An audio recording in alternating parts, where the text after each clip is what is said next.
जय श्री राम मित्रों, कैसे हैं आप सब लोग। आशा करते हैं आप सब लोग ठीक प्रकार से होंगे।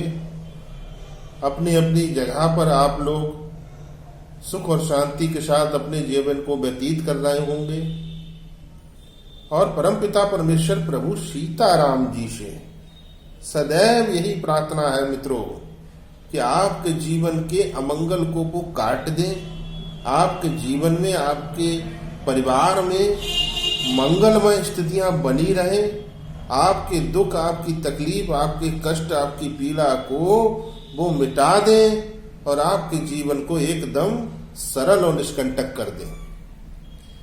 इसी प्रार्थना के साथ मित्रों इस अंक का प्रारंभ करते हैं। मित्रों, बहुत दुखी हैं,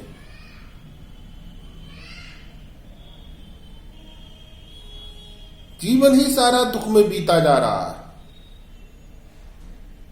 सुख के पल, सुख की छांव आज तक देखी नहीं।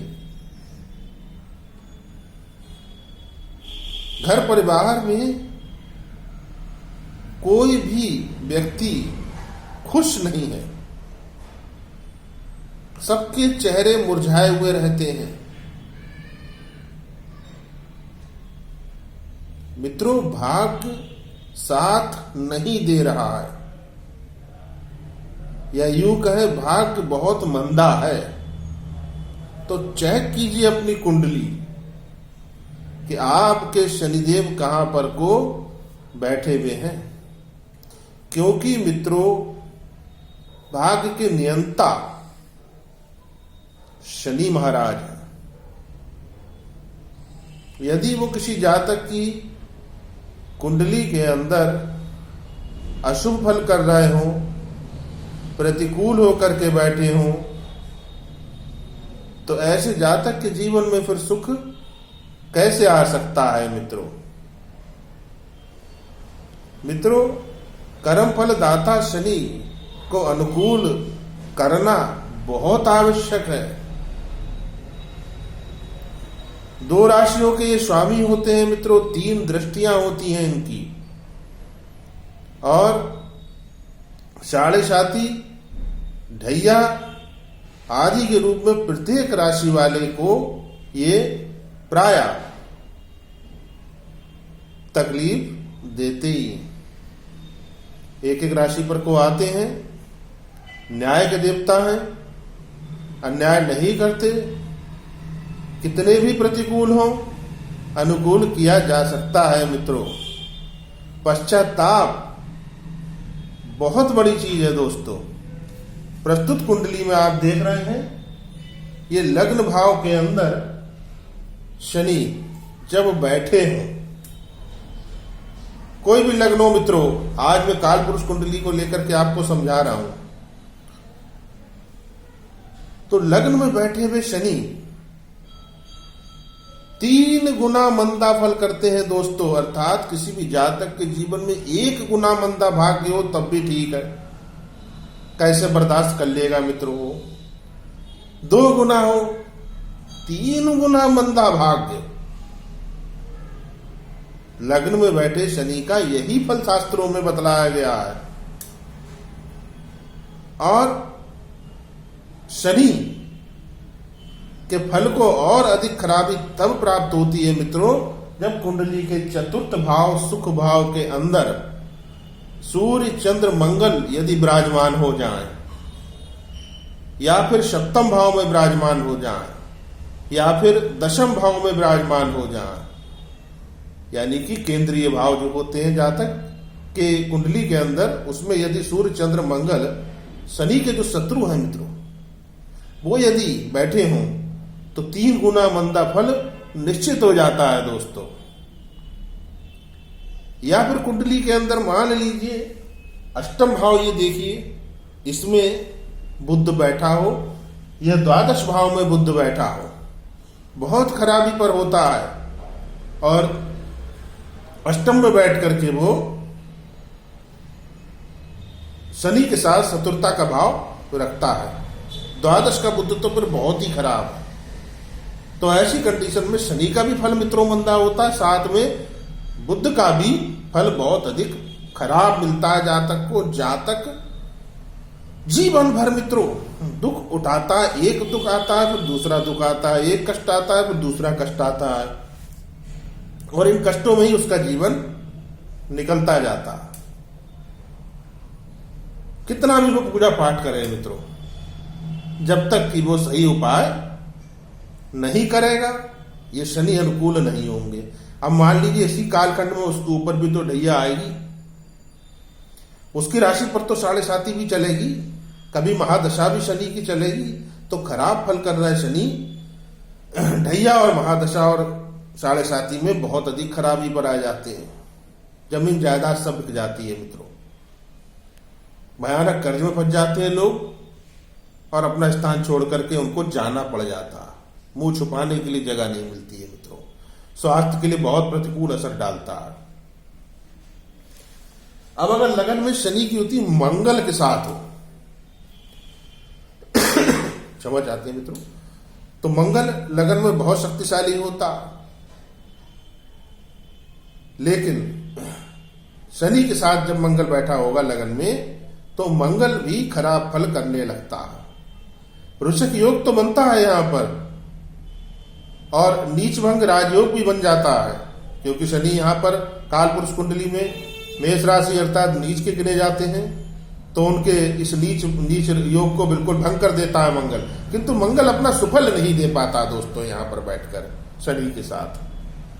सप्तम भाव में यदि सूर्य बैठे हो मित्रों, जैसा कि इस कुंडली में आप देख पा रहे हैं, तो भी इस शनि का फल बहुत खराबी पर होगा। इसके साथ मित्रों दशम भाव और एकादश भाव में भी यदि सूर्य हो, जो कि शनि की अपनी राशियां हैं, उनमें यदि सूर्यदेव आकर के बैठ जाते हैं कर्म भाव में और आय भाव में,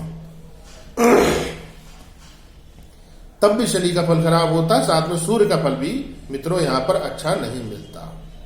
तो जिन जातकों के लग्न भाव में शनि बैठे हों, उन जातकों के लिए एक बहुत सुंदर उपाय आज यहां पर आपको बतलाने जा रहे हैं।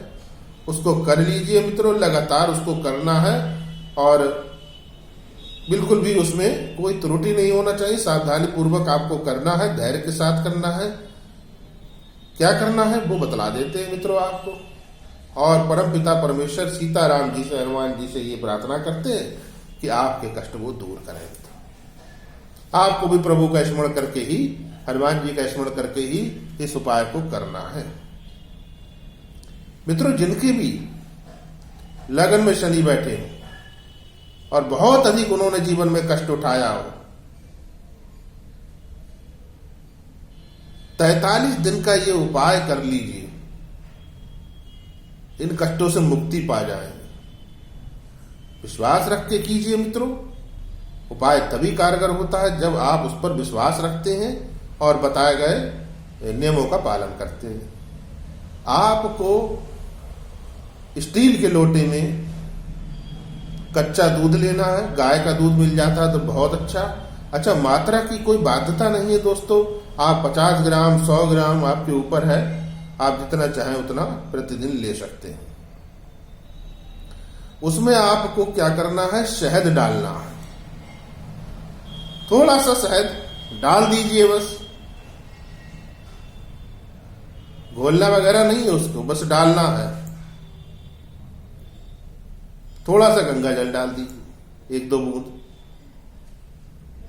और कहीं पर भी बड़ का पेड़, बरगद का पेड़, बट वृक्ष आपके घर के पास कहीं पर भी हो, उसके ऊपर आपको, उसकी जड़ के ऊपर इसको धीरे धीरे आपको अर्पित करना है। और नीचे ये बह करके आएगा तो वहां पर मिट्टी जो है वहां की वो गीली हो जाएगी। गीली मिट्टी का एक तिलक आपको पीपल पर, बरगद पर कर देना है, और एक तिलक आप अपने मस्तक पर लगा लीजिए मित्रों।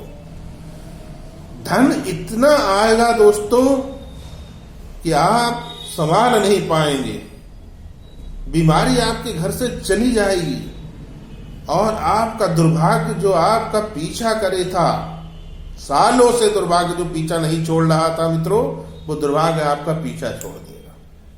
इस उपाय को लगातार 43 डेज करना होता है। यदि आप 43 डेज इस उपाय को नहीं कर पाते हैं, जैसे कि मेरी माताएं बहनें परहेज के दिनों में नहीं कर पाएंगी, तो उनके लिए 2 रास्ते हैं कि या तो वो बीच के समय निकाल दें 1 हफ्ते का और पहले के दिन और बाद के दिन काउंट कर लें। यदि वो ऐसा ना करें तो उनको फिर क्या करना है मित्रों,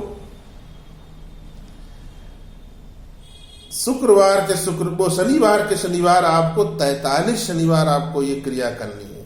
43 सैटरडे जिस दिन आप प्रारंभ करें उस दिन चौथ, नौमी, 14 तिथि नहीं होना चाहिए दोस्तों।